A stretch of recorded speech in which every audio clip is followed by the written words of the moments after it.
एक सवाल ये था कि अगर ये कोई मिरर है और ऑब्जर्वर कुछ दूरी पे था और ऑब्जेक्ट कहीं और था, ये आंख कुछ इस तरह से दिखा दी थी हमने कि आंख बाहर निकली हुई है ऐसे, मतलब ऑब्जेक्ट तो यहां रख दिया, इसकी हाइट हमने मानी थी h। एक बार ये बताओगे कि ऑब्जेक्ट कितनी दूर था, x या y, ऑब्जेक्ट मिरर से?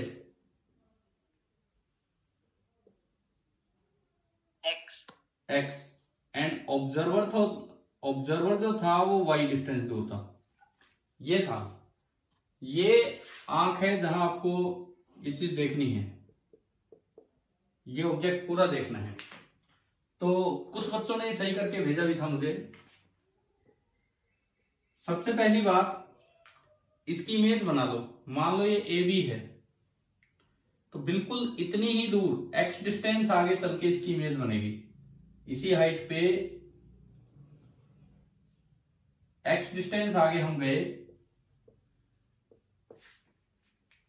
और ये इसकी इमेज बनेगी a dash b dash. Height इसकी भी h ही रहनी है, लेकिन ये देखनी है यहां इस ऑब्जर्वर को। तो दोनों एंड्स को ज्वाइन कर दीजिए। एक तो ये, अच्छा ये आएगी यहां से, आई तो ऐसे होगी लेकिन वो हमें दिखेगा ही। और एक ये, दरअसल ये भी यहां से आई होगी। ये बन गया इसका रे डायग्राम।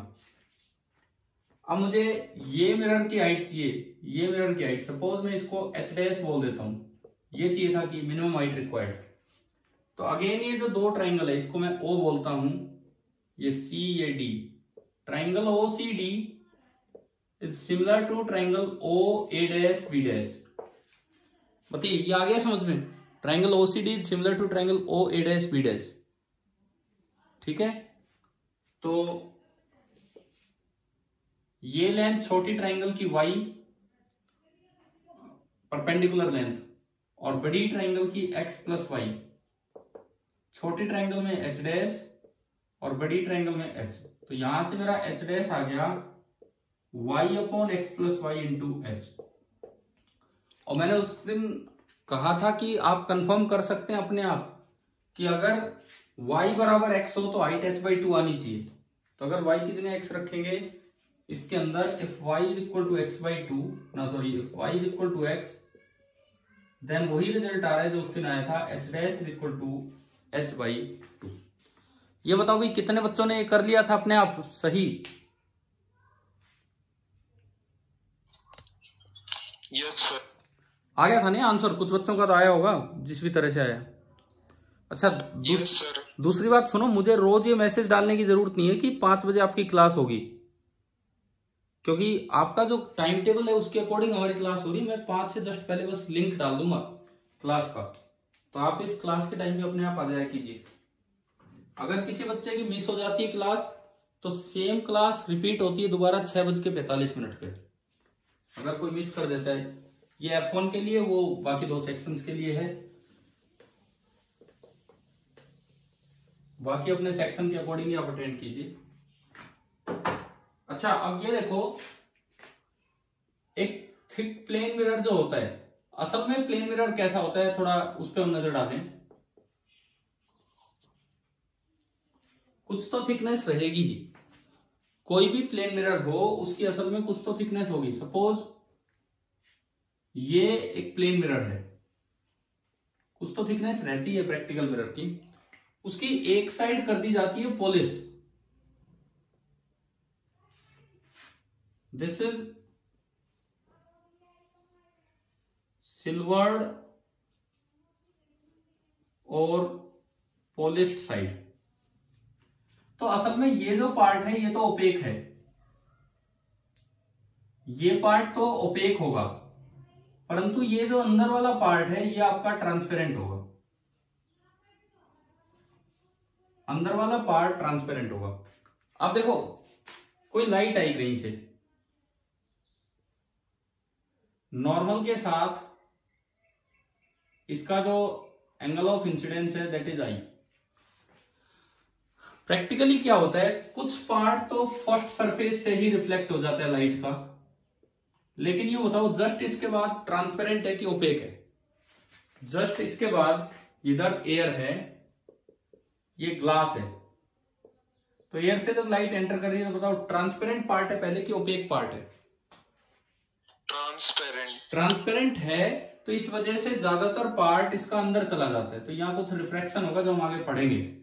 ज्यादातर पार्ट, क्योंकि ये ट्रांसपेरेंट है तो ज्यादातर पार्ट अंदर चला जाएगा। लगभग ऐसा होता है कि 4% लाइट, मतलब जितनी भी एनर्जी है 4% लाइट इधर गई, वैसे वो मटेरियल टू मटेरियल डिपेंड करता है, और 96% इधर आ जाती है। अब देखो यहां पे फिर आपने एक नॉर्मल डाला, इसके जस्ट बाद आगे ओपेक पार्ट है कि ट्रांसपेरेंट है? इसके जस्ट बाद यहां जो लाइट ओपेक, तो वो लाइट को आगे जाने नहीं देगा, तो ये लगभग लाइट वापस इधर ही हो लेती है, ये लगभग लाइट वापस इधर ही हो लेती है। इसको याद रखने की जरूरत नहीं, 96% अप्रोक्सीमेटली इतना होता है। आगे चल के बड़ी क्लासेज में कभी देखते हैं कोफिशिएंट्स होते हैं, रिफ्लेक्शन कोफिशिएंट, ट्रांसमिशन कोफिशिएंट, उन पे डिपेंड करता है। अच्छा अब देखो, अब यहां से फिर लाइट आ रही है बाहर। अब सुनो, यहां से ग्लास से जब लाइट के पास फिर दो रास्ते हैं, या तो अंदर रिफ्लेक्ट हो ले या बाहर निकल जाए। कुछ पार्ट अंदर रिफ्लेक्ट होगा, कुछ पार्ट बाहर। बाहर कौन सा मीडियम है ग्लास के बाहर? एयर ओपेक है क्या?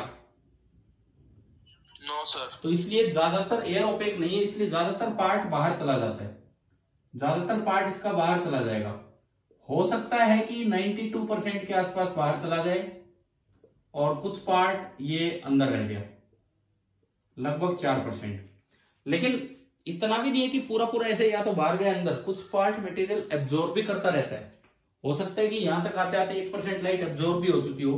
अब देखो फिर दोबारा देखिए, इसके बाद क्या होगा, फिर ओपेक पार्ट आया, तो ज्यादातर पार्ट यहां से पूरा का पूरा पार्ट वापस हो लेगा, लेकिन ये पूरा है कितना, थोड़ा सा ही तो है, 4% के आसपास।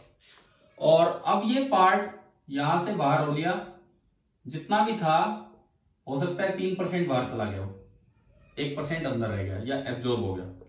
अच्छा अब ये सुनो, इस ग्लास से ये वाली जो लाइट आ रही है, ये वाली light, this is first reflection, ये पहली लाइट है। फिर ये वाली जो लाइट आई, ये लोअर सरफेस से रिफ्लेक्ट होके आया, दिस इज सेकंड रिफ्लेक्शन। फिर ये वाली जो लाइट आई, ये अगेन लोअर सरफेस से रिफ्लेक्ट होके आया, दिस इज थर्ड रिफ्लेक्शन। देखो फर्स्ट रिफ्लेक्शन तो टॉप सरफेस से हो लिया, सेकंड रिफ्लेक्शन लोअर सरफेस से, थर्ड फिर लोअर सरफेस से, ऐसे फोर्थ फिफ्थ, और थोड़ी देर में खत्म एनर्जी। आप ये बताओ मोस्ट ऑफ द एनर्जी कौन से रिफ्लेक्शन में आ रही है? सेकंड में। तो अगर ऐसे मल्टीपल रिफ्लेक्शन की कहीं बात आती है, अगर इस तरीके से मल्टीपल रिफ्लेक्शन की कहीं बात आती है, तो मोस्ट ऑफ द लाइट आपकी सेकंड रिफ्लेक्शन में आ रही होगी। अभी क्लास में निशांत है क्या? निशांत जिन्होंने कल ये सवाल पूछा था। Yes sir. आ गया क्या आपको समझ में किस तरह से? Yes sir. ठीक है, वो थिक मिरर हम पढ़ा रहे थे, उसी में ये चीज आनी थी। चलो तो अब ये बताओ भाई, प्लेन मिरर काफी हद तक आपको आ ही गया होगा समझ में, क्या है क्या नहीं है। ठीक है, आज एक छोटा सा आसान सा टेस्ट है 13 नंबर का। आपकी डिमांड पे 1-2 सवाल मैंने बहुत सीधे भी डाले कि जो सीधे ही आपसे हो जाए। तो 13 नंबर का वो पेपर है, 40 मिनट का हम समय दे रहे हैं आपको। टाइम भी लेट है, चाहे कोई घूम फिर के आए, चाहे एक्सरसाइज करके आए, चाहे कुछ भी करे, उसके बाद आराम से शायद आप फ्री होंगे इस समय, तो ये टेस्ट दे सकते हैं। तो 8:20 से 9, और इस बार कोई गलत कुछ ना लिखे, अपनी डिटेल्स बिल्कुल सही लिखे, नहीं तो फिर आगे से मैं बंद कर दूंगा ये टेस्ट अगर इस तरह का करोगे तो। आज भी कई दिन में ले रहे हैं, और मुझे तो बोला भी गया है कि एक गूगल फॉर्म पे मत लो टेस्ट, क्योंकि आप जिस तरह की हरकतें करते हैं उसके अकॉर्डिंग ही फिर और कोई उपाय नहीं है, फिर हमें बंद ही करने पड़ जाएंगे टेस्ट। चलो प्लेन मिरर से आगे बढ़ते हैं। देखिए अगली चीज हमारी आती है स्फेरिकल मिरर। कर्ड मिरर है, इसमें हमें पढ़ना होगा स्फेरिकल मिरर्स। ये तो कई होते हैं, पैराबोलिक मिरर्स भी होते हैं, लेकिन हमें वो सब नहीं पढ़ना। कर्ड मिरर्स में हमें पढ़ना है स्फेरिकल मिरर। स्फेरिकल मिरर का मतलब क्या है? एक स्फेरिकल सेल है, सेल का क्या मतलब होता है, बताओ एक बार। सेल सॉलिड है कि होलो है? होलो। होलो। ये एक होलो ग्लास का सेल है। ये ग्लास कोई मटेरियल है और होलो ये सेल है। ये इसका सेंटर है सपोज कीजिए, और इस सेल का जो भी रेडियस है, आप कहीं भी दिखाओ, इधर दिखाओ, रेडियस में कहूं कि r है। अब देखो इसको कट किया जाएगा, इसको कट किया जाएगा किसी भी तरह से। आपने इसको कट किया, ये एक साइड आपने कट किया यूं, और इस पोर्शन को अलग कर दिया, और मान लो मैंने इस पोर्शन को यूं रख दिया, ये जो एक साइड बनी है यूं रख दिया। ये बताओ ये कौन सा मिरर है, कॉनकेव की कॉन्वेक्स?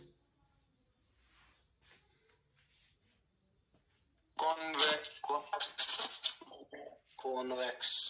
अभी तो ये कोई सा मिरर नहीं है, जब तक आप पॉलिश नहीं करोगे ना ये कैसे। Silvering side. हाँ, इस बात पे डिपेंड करेगा कि आपने सिल्वरिंग किधर की है, तो कैसे रख लो, सिल्वरिंग पे डिपेंड करेगा।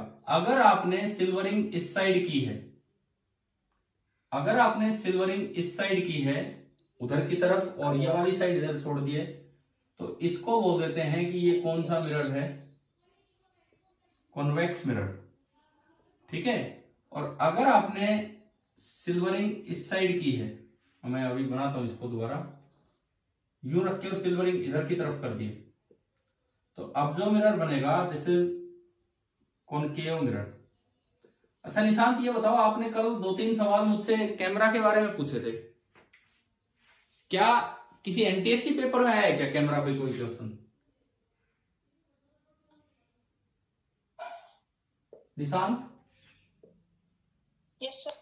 किसी एनटीएससी पेपर में था क्या कैमरा पे, या वैसे कहीं और से थे कैमरा? सर एनटीएससी एक्सप्लोरर में। एनटीएससी में आ चुके हैं क्या कैमरा पे क्वेश्चंस? चलो ठीक है, कैमरा कुछ नहीं है, ह्यूमन आई की तरह ही काम करता है वो, आगे हम पढ़ेंगे वो चीज भी। पहले अब रिफ्लेक्शन स्टार्ट कर रहे हैं। देखिए ये कॉन्वेक्स मिरर, ये कॉनकेव मिरर, ये दो मिरर बन गए, सिल्वरिंग पे डिपेंड करता है। अब सबसे पहले कुछ टर्म्स आप समझिए, एक कंफ्यूजन ना हो, इसलिए मैं इस रेडियस को स्मॉल r से डिनोट कर रहा हूं, क्योंकि कैपिटल R एक बड़ी स्पेशल टर्म होगी, एक कोऑर्डिनेट होगा, वो डिस्टेंस ना होकर कोऑर्डिनेट होगा। यहां मैंने स्मॉल r बोल दिया कि ये इसका रेडियस है। अच्छा अब देखो, ये मिरर आपने कट किया, सेंटर इस पार्ट का भी C ही रहेगा, सेंटर इस पार्ट का भी C ही रहेगा, और अब इसको बोलते हैं centre of curvature of mirror. Mirror का जो कर्वेचर है उसका सेंटर, यूं रख लो, सेंटर C ही रहेगा, और again C is called centre of curvature of mirror. ये रेडियस, इसमें भी R है, इसमें भी R है। एक स्टैंडर्ड साइन कन्वेंशन के साथ में चलूंगा अभी, जिसको आप लोग समझेंगे। इस पॉइंट को, जो मिरर का सेंटर पॉइंट है, उसको बोल देते हैं पोल। मिरर के सेंटर पॉइंट को यहां भी बोल देते हैं पोल। एक चीज यहां पे ध्यान देना, जरूरी नहीं है कि पोल मिरर का सेंटर ही हो। पोल वो सुटेबल पोजीशन होती है, पोल मिरर पे वो सुटेबल पोजीशन होती है जहां से हम ऑब्जेक्ट की डिस्टेंस आसानी से लिख पाते हैं। जैसे ऑब्जेक्ट यहां रखा होगा तो यूं कहेंगे कि मिरर से 10 सेंटीमीटर दूर, मतलब उसके पोल से। इन जनरल पोल होता है middle point of the mirror, but कोई जरूरी नहीं है एक्सिस जहां बना रखा है वो पोल होगा, एक्सिस जहां दिखा रखा है वो जहां कट करेगा मिरर को वो पोल है। In general pole is the mid point. ठीक है। अब देखो आगे सुनो, रेज इधर से आएंगी कि इधर से आएंगी? आप बताओ, ये मिरर है, ये मिरर है, इस पे रेज इधर से आनी है या इस साइड से आनी, मतलब राइट साइड से आनी? ये अगर मैं मिरर की बात करूं, हाँ क्लियर, ठीक है ना, मतलब रेज इधर से आएंगी, तो जो रेज की डायरेक्शन होती है, साइन कन्वेंशन कहता है कि आप उस डायरेक्शन को एक्सिस की पॉजिटिव डायरेक्शन बोलो। रेज यूं आनी है, तो मैंने ये जो एक्सिस लिया, इसको नाम दिया जाता है principal axis, main axis. PAL लिखना, स्पेलिंग सही लिखना, प्रिंसिपल एक्सिस, ये इसका मेन एक्सिस है, और इसकी डायरेक्शन वो लेनी है जिधर से रिफ्लेक्शन से पहले रेज आएंगी। उधर से तो रे आएंगे तो कोई मतलब ही नहीं है, रिफ्लेक्शन तब होगा जब इधर से रे आए, तो इधर भी ये डायरेक्शन पॉजिटिव और इधर भी ये डायरेक्शन पॉजिटिव। दूसरी बात, पोल को माना जाता है ओरिजिन, किस लिए? कोऑर्डिनेट लिखने के लिए। किसी भी चीज के कोऑर्डिनेट लिखने के लिए आप पोल को मान लेते हैं ओरिजिन। अगली चीज, सेंटर का जो कोऑर्डिनेट होता है, सेंटर का जो कोऑर्डिनेट होता है उसे सिंबल दिया जाता है आर। अब देखो मैं एक बार एक्सिस सिस्टम के अकॉर्डिंग चलूं, this is called x axis. मान लो मैंने ऊपर मान लिया वाई एक्सिस, ऐसे यहां पे एक्स एक्सिस और ऊपर मान लिया वाई एक्सिस। एक चीज का ध्यान रखना, यूं बताओ ये ओरिजिन है, आगे एक्स एक्सिस है, तो इस सेंटर का एक्स कोऑर्डिनेट पॉजिटिव है कि नेगेटिव? इस सेंटर का एक्स कोऑर्डिनेट पॉजिटिव, और इसका पॉजिटिव, इसका दूसरे का नेगेटिव। अगर इसको मैं सिंबल दूं R0, जीरो क्योंकि वाई एक्सिस तो नहीं, तो बताओ इसका सिंबल क्या बनेगा?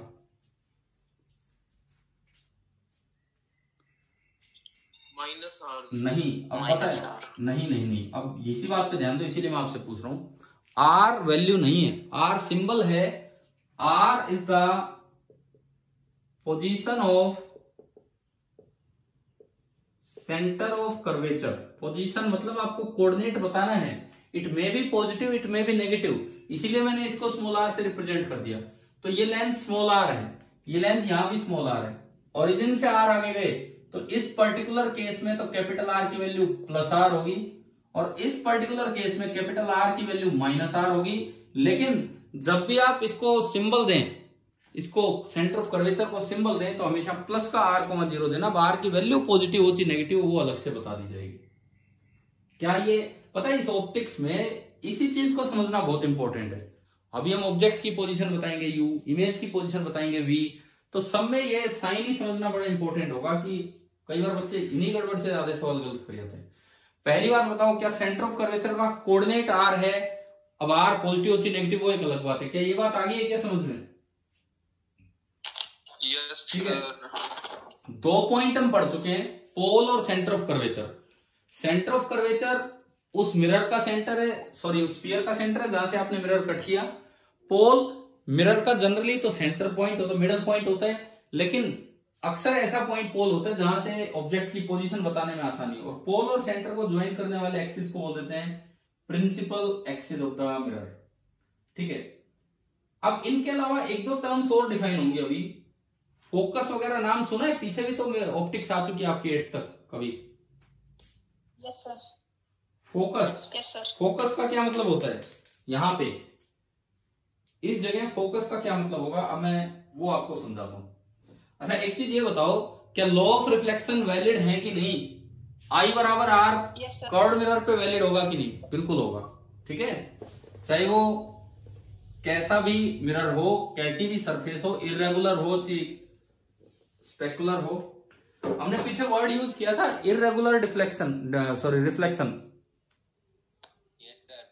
Yes sir. है ना, कि उस पे जैसे पेपर में हम देखते हैं अपनी इमेज नहीं दिखती, दूसरे को बोल देते हैं स्पेकुलर रिफ्लेक्शन। स्पेकुलर मतलब आप देख पाएंगे उसे, और वो इरेगुलर है, वो देख नहीं पाएंगे। चलो अभी एक चीज मैं आपको सिखाता हूं यहां पे, ये सुनिए। पहला सवाल,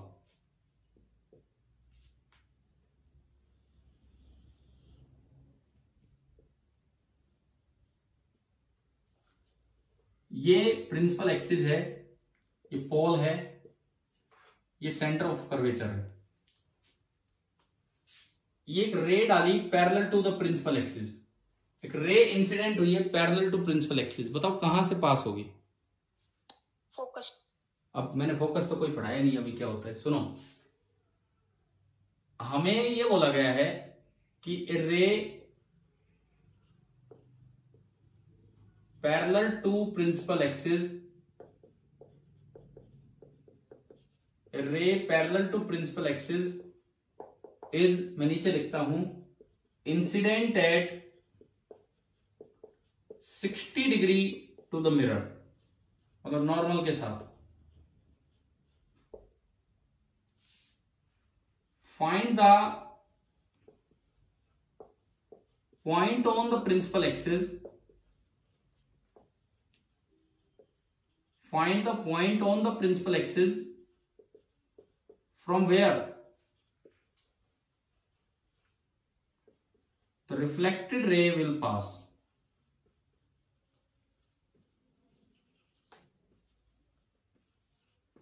from where the reflected ray will pass. Reflected ray कहां से पास होगी ये आपको बताना है। अब एक बच्चे ने जवाब दे दिया है फोकस, पता नहीं सही है कि गलत है, क्योंकि फोकस जैसी कोई चीज अभी हमने पढ़ी भी नहीं है। अच्छा, शायद निशांत आपने बोला था फोकस अभी या किसी? Yes sir. तो ये बताओ फोकस कहां होता है? अगर ये पोल है, ये सेंटर है, तो फोकस कहां होता है? Sir r-r/2 sec theta. ना रुको, ऐसा कुछ नहीं होता। इधर सुने अभी। सबसे पहले इस सवाल पे हम आते हैं। आप क्वेश्चन का डायग्राम पूरा कीजिए, नॉर्मल बनाएं। नॉर्मल कैसे बनेगा? यहां किसी भी स्फीयर पे अगर नॉर्मल बनाना हो तो नॉर्मल कैसे बनेगा? सेंटर ऑफ कर्वेचर से पास। सेंटर ऑफ कर्वेचर से इसको ज्वाइन कर दो, ये बना दिया भाई normal. Angle of incidence question में दिया गया है, कितना है? 60 डिग्री। ये एक बात बताओ, बोर्ड क्लियर नजर आ जाता है क्या या नहीं, जैसा मुझे दिख रहा है ऐसा? ठीक है। ये 60 डिग्री ये हुआ, तो जो एंगल ऑफ रिफ्लेक्शन है वो भी कितना होगा?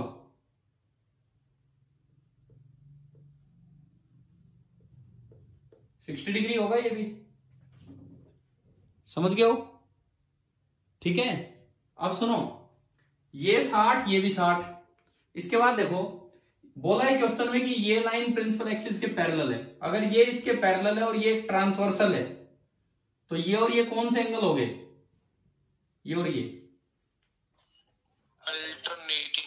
Alternate interior angle. It means ये एंगल भी 60 डिग्री हो गया। अब ये लाइन कहीं भी जाके टकराए, हमें नहीं पता कहां जाके टकरा रही है, एक ट्राइंगल तो बनेगी। एक ट्राइंगल में देखो दिया केवल ये था, ये 60 हुआ भाई लॉ ऑफ रिफ्लेक्शन, क्योंकि आर है। ये 60 हुआ क्योंकि ये लाइन इसके पैरेलल दे रखी है क्वेश्चन में। और ये 60 हुआ क्यों? ये 60 क्यों हुआ? 60 डिग्री ट्राइंगल का तीसरा एंगल है। हाँ ठीक है। अब सुने, अब इसके बाद सुने, अगर इक्विलेटरल ट्राइंगल है तो तीनों साइड इक्वल होंगी, है ना? सी से मैंने इस ए पॉइंट को ज्वाइन किया, एक स्फीयर के सेंटर से आप स्फीयर के ऊपर कोई पॉइंट ज्वाइन कर रहे हो, तो सी ए किसके बराबर होगा? आर रेडियस, जो भी इसका रेडियस है उसके बराबर होगा। इसका मतलब जब सी ए रेडियस है तो ये तीनों की तीनों साइड ही रेडियस के बराबर होनी चाहिए। इसका मतलब ये हुआ कि सी से अगर इधर भी जाओगे तो रेडियस के बराबर कब होगा? जब ये लाइन कहां तक हो, कहां तक? पी तक। समझ गए हो भाई? ये रेडियस है, ये भी रेडियस है, इसको छोड़ो ये भी रेडियस है, लेकिन अगर ये रेडियस है तो सी से ही स्टार्ट कर रहे हो, तो रेडियस तो वो पॉइंट होगा जो पूरा पी पे जाए। इसका मतलब ये रे आफ्टर रिफ्लेक्शन कहां से पास होगी? ये रे आफ्टर रिफ्लेक्शन कहां से जानी चाहिए? इस प्रिंसिपल एक्सिस पे, पोल से। तभी तो सी ए बराबर सीपी बनेगा, क्योंकि सीपी अगर रेडियस लेना है तो वो पी तक पहुंचाना होगा आपको। क्या ये पॉइंट आ गया क्या समझ में? पहला पॉइंट। तो इसका आंसर फोकस नहीं है, इसका आंसर फोकस नहीं है, इसका आंसर है कि कहां से पास हो रही है रिफ्लेक्शन के बाद रे। एक बार फिर बताता हूं मैं। एक जैसे अक्सर हम याद ही रख लेते हैं कि ray parallel to principal axis passes through the focus.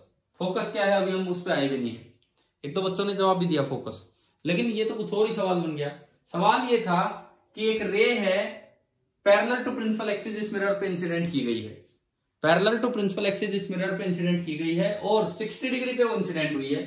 तो पूछा है आफ्टर रिफ्लेक्शन वो रे प्रिंसिपल एक्सिस पे दोबारा कहां मिलेगी। क्या सवाल सभी को क्लियर है? क्वेश्चन क्लियर है ना सभी को? ठीक है। तो देखो हमने क्या किया, ए पॉइंट पे कोई रे डाली, पहले ए पॉइंट पे नॉर्मल बनाया। ए पॉइंट पे अगर नॉर्मल बनाना है तो ए से आपने सी को ज्वाइन कर दिया, ए से सेंटर को ज्वाइन कर दिया, सीधा नॉर्मल बन गया। नॉर्मल के साथ इंसिडेंट रे का एंगल ऑफ इंसिडेंस वो 60 डिग्री दे रखा है, तो रिफ्लेक्टेड रे का एंगल भी इतना ही होगा, क्योंकि लॉ ऑफ रिफ्लेक्शन कहता है कि angle R is equal to angle I. तो रिफ्लेक्टेड रे 60 डिग्री इधर देगी। अब मुझे नहीं पता वो पी से पास होगी या नहीं होगी, ये मुझे नहीं पता, लेकिन पता नहीं चलो जहां से भी पास होगी। ये 60, ये भी 60। दूसरी बात, ये लाइन पैरेलल है प्रिंसिपल एक्सिस के और ये ट्रांसवर्सल है, तो ये अल्टरनेट इंटीरियर एंगल हो गए कि नहीं? ठीक है, तो ये 60 तो ये भी 60। तीसरी बात, इस ट्रायंगल में ये भी 60, ये भी 60, तो तीसरा भी 60, क्योंकि तीनों एंगल 60 होने। और 60-60 मतलब ये इक्विलेटरल ट्रायंगल बनेगी। और इक्विलेटरल ट्रायंगल बनी क्योंकि सी सेंटर है, तो सी ए रेडियस है, तो दूसरी लेंथ भी रेडियस ही होनी चाहिए। और वो रेडियस तभी होगी जब ये दूसरी लेंथ पूरी मिरर तक जाए। मिरर पे तो पोल है, यानी कि ये जो रे आएगी ये कहां से पास होगी? वापस पोल से। फोकस से पास नहीं हो रही है, ये कहां से पास हो रही है? पोल से पास हो रही है। भाई बताओ, क्या सभी को समझ में आ गया है कि नहीं ये वाला सवाल? Yes sir. ठीक है, यस सर। तो फिर ये फोकस वाली बात क्यों रिजेक्ट होगी, जो अक्सर हम पढ़ते थे या पीछे भी पढ़ा होगा कभी, कि ray parallel to principal axis passes through focus after reflection. तो अब मैं आपको बताऊं कि फोकस होता क्या है। धीरे धीरे हम उस चीज की तरफ चलें और फिर उससे एक अच्छे सा कॉन्सेप्ट समझ में आएगा कि क्या है क्या नहीं। सपोज ये एंगल ऑफ इंसिडेंस 60 से मैंने थोड़ा कम किया, मान लो ये एंगल ऑफ इंसिडेंस 60 से थोड़ा कम कर दिया। मैं इसी सवाल को आगे बढ़ा रहा हूं। क्वेश्चन वही है, क्वेश्चन नंबर 2। सेम क्वेश्चन है, I theta where theta is less than 60 degree, ऐसा कुछ दिया गया। अब पूछा है कि इन टर्म्स ऑफ थीटा, अगर रेडियस आर है तो इन टर्म्स ऑफ थीटा वो बताना है कि एक्सिस पे कहां से पास होगी ये वाली लाइन। ये है आपका सवाल। देखिए अगेन, ये प्रिंसिपल एक्सिस, ये पोल, ये सेंटर। आपको ये बताना है कि सेंटर से कितनी दूर वो रे आके टकराएगी आफ्टर रिफ्लेक्शन। ये रे आई पैरेलल टू प्रिंसिपल एक्सिस, आपने बनाया नॉर्मल, और इस बार ये एंगल दिया हुआ है थीटा, एंगल ऑफ इंसिडेंस है थीटा। थीटा 60 से कम है तो ये रे कुछ इधर बेंड होगी और ये यहां से जाएगी। तो ये कोई पॉइंट है डी। मुझे दरअसल ये सीडी बतानी है कि सीडी लेंथ क्या होगी। पिछली बार तो सीडी लेंथ रेडियस ही आ गई थी तो हमने सीधा बोल दिया कि पोल से पास होगा। इस बार मुझे बताना है कि सीडी लेंथ क्या होगी इन terms of radius and theta. बताओ कैसे निकालें? थोड़ा सा ज्योमेट्री का यूज करना है, थोड़ा सा, और कुछ नहीं, बस ज्योमेट्री का यूज करना है। देखो अगेन सुनो आप, ये एंगल ऑफ इंसिडेंस तो ये एंगल ऑफ रिफ्लेक्शन तो वो थीटा, तो ये भी कितना होगा? थीटा। ठीक है, अच्छा ये और ये सेम क्योंकि अल्टरनेट इंटीरियर एंगल। क्वेश्चन वही है कि ये पैरेलल आई, ये थीटा तो ये भी थीटा। तो क्या आपको ये एक आइसोसेल्स ट्रायंगल नजर आ रही है यहाँ पे? इसको पॉइंट को अगर मैं ए नाम दूं, सी ए डी, ठीक है। मुझे सी डी लेंथ निकालनी है कि सी डी लेंथ कितनी होगी, और सी ए लेंथ मेरे पास है आर, सी ए लेंथ मेरे पास आर है। तो अब क्यों ना एक परपेंडिकुलर डाल दो डी से, इस पे डी से आपने एक परपेंडिकुलर डाला, क्योंकि ये दोनों ट्रायंगल सिमिलर हैं, दिख गया होगा 90-90 थीटा थीटा इस तरह से, तो ये आधा आधा हो जाएगा। तो ये भी r/2 और ये भी r/2। आ गया क्या यहां तक समझ में? बोलो क्लियर है यहां तक? ठीक है, मैंने इस परपेंडिकुलर को नाम दे दिया L। अब आप ट्रायंगल CLD में चलिए। CLD कोस थीटा कितना होगा? CLD ट्रायंगल में कोस थीटा कितना होगा? CLD ट्रायंगल में कोस थीटा कितना होगा? बोलो। r/2/c। हाँ, CLD ट्रायंगल में कोस थीटा होगा r/2 divided by CD, base upon hypotenuse. 90 के सामने वाला हाइपोटेन्यूज होता है। तो यहां से अगर आप CD लेंथ निकालें, CD लेंथ, तो वो निकल के आ रहा है r/2 कोस थीटा। पिछली बार आया था r, पिछली बार जो CD लेंथ था पिछले केस में वो r आया था। क्यों? ये यहीं से देख लो। इसी में अगर आप थीटा को 60 डिग्री रखते हो, अगर आप थीटा 60 रखते हो, कोस 60 डिग्री 1/2 होता है, और 1/2 रखते ही CD बराबर आ गया r, और CD बराबर r आने का मतलब है कि D पॉइंट हो गया आपका पोल। अब अगर वो थीटा कुछ कम है, अब देखो आप, थीटा आपने कम किया है, थीटा कम करेंगे तो कोस थीटा बढ़ेगा कि कम होगा? बताएं। बढ़ेगा। बढ़ेगा। कोस थीटा बढ़ेगा। कोस थीटा डिनोमिनेटर में आ रहा है तो CD लेंथ कम होगी कि ज्यादा होगी? कम। तो पिछली बार वो पूरी R के बराबर थी, इस बार कुछ कम होगी है और ये निकल के आ गई है R/2 कोस थीटा। अब मैं लेता हूं इसका स्पेशल केस, हम फोकस की तरफ ही पहुंच रहे हैं। अब मैं लेता हूं इसका special case, if theta is very small और इन रेज को बोलते हैं पेरेक्शियल रेज। आप एक बात याद रखिए, 10th क्लास में हम जो ऑप्टिक्स पढ़ेंगे ओनली पेरेक्शियल ऑप्टिक्स पढ़ रहे होंगे। हमारे लिए थीटा हमेशा स्मॉल होगा, हमारे लिए थीटा हमेशा स्मॉल होगा, इसीलिए हम हमेशा एक रिजल्ट पे जाएंगे। क्या सुने इधर, if theta is very small तो रेज को बोलेंगे paraxial rays. And for small theta अगर आपको थोड़ी जानकारी हो, कभी मैंने बताया हो कि for small angles sine theta is nearly equal to theta, पता नहीं पीछे कभी बताया है कि नहीं। Sine theta is nearly equal to theta, cos theta is nearly equal to 1 and tan theta is nearly equal to theta if theta are in radian. ये बताया है क्या पहले, थीटा अगर रेडियन में है तो? Yes sir. हाँ तो ठीक है, तो आपने कोस थीटा को 1 कर दिया, कोस थीटा 1 कर दिया तो CD कितना आ गया? कोस थीटा अगर मैं 1 कर दूं तो CD कितना आ गया? R/2। R/2 is the midpoint of, means D is the midpoint of P and C and वहां पे उसको नाम दे दिया जाता है क्या? फोकस। वहां पे उसको नाम दे दिया जाता है फोकस। फोकस होता है mid point of pole and centre of curvature. Pole और सेंटर ऑफ कर्वेचर का जो मिड पॉइंट है वो फोकस है। अब बताओ कब आप ये बात मानेंगे कि ray parallel to principal axis passes through focus? ऐसा कब हो रहा है बताइए? When angle of incidence is very small. हाँ, when angle of incidence is very small और when the rays are paraxial, या फिर कुछ भी नहीं गिवन हो तो हम अपनी ऑप्टिक्स में, अभी जिस ऑप्टिक्स में आप हैं उस ऑप्टिक्स में आप पूरी 10th क्लास में एज्यूम करके चलेंगे अगर नहीं गिवन है तो रे पैरेक्शियल है। हाँ, लेकिन अगर ऐसा सवाल आ जाए जैसा अभी आया था, सपोज कीजिए यही क्वेश्चन उल्टे तरीके से पूछ लिया जाए, बोले भाई एक रे आई पैरेलल टू प्रिंसिपल एक्सिस और वो पोल से पास कर गई, तो आधे बच्चे तो शुरू में ही कंफ्यूज हो जाएंगे, बोले पोल से कैसे पास कर गई? हम तो पढ़ के आते हैं कि जो पैरेलल टू प्रिंसिपल एक्सिस रे आती है वो तो कहां से पास होती है? कहां से पास होती है? फोकस से। लेकिन वो तो तभी पास होगी जब पैरेक्शियल रे हो। सवाल ये यूं आ जाता कि ray parallel to principal axis I और वो पोल से पास कर गई, तो बताओ एंगल ऑफ इंसिडेंस कितना है? क्या आंसर होता? 60 डिग्री। क्या अभी ये बात आ गई कि नहीं आई समझ में?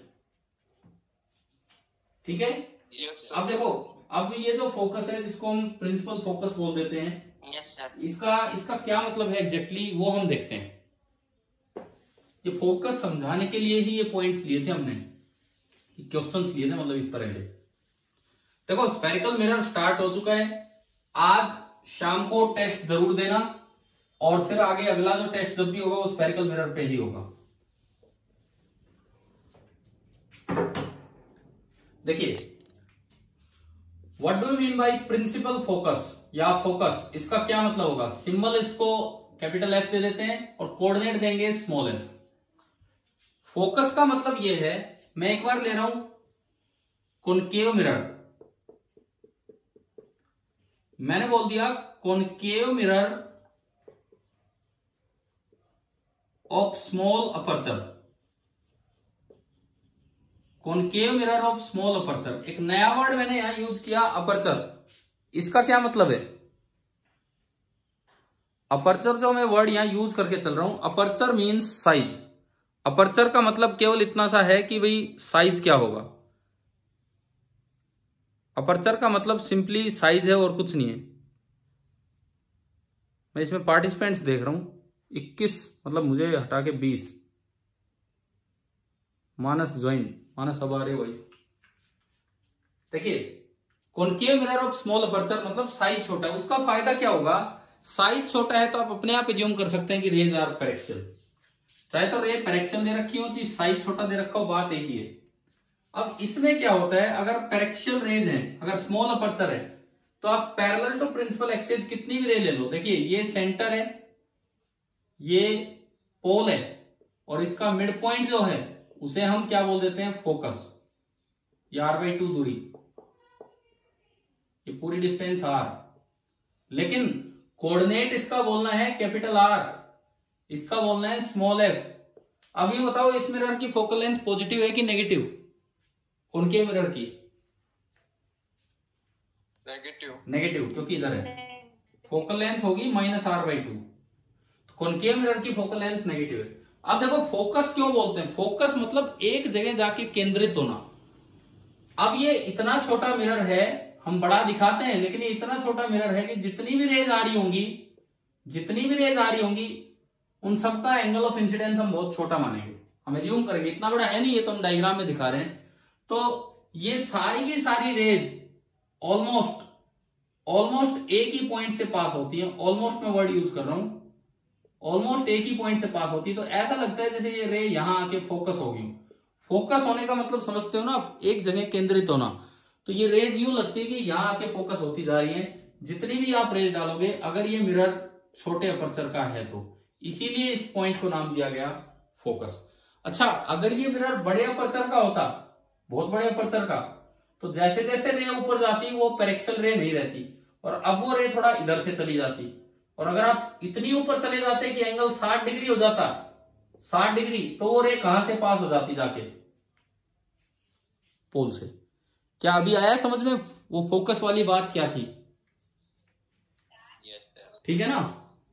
तो ये बात ध्यान में रखना, जब तक कुछ ना दिया जाए हमें केवल पैरेक्सल रेज मानना है। ये ऊपर वाली जो रेज होती हैं इनको नाम दिया जाता है मार्जिनल रेज। ये कभी काम नहीं आएगा आपके, क्योंकि इस ऑप्टिक्स पे हमें जाना ही नहीं है, हमें केवल पैरेक्सियल ऑप्टिक्स पे रहना है, मार्जिनल ऑप्टिक्स पे हमें नहीं जाना है। अच्छा, ऐसा ही दूसरा अगर मिरर होगा तो उसमें फोकस का क्या मतलब है? ये आपने सेकंड मिरर बनाया, कौन से वाला बोला? कॉन्वेक्स। ये पोल है, ये सेंटर है, तो इसमें फोकस पोल और सेंटर का मिड पॉइंट। अब भाई कोई भी, ये अपर्चर छोटा ही है, अपर्चर छोटा ही मैंने माना, तो ये रे बताओ कहां से पास होगी? Parallel to principal axis.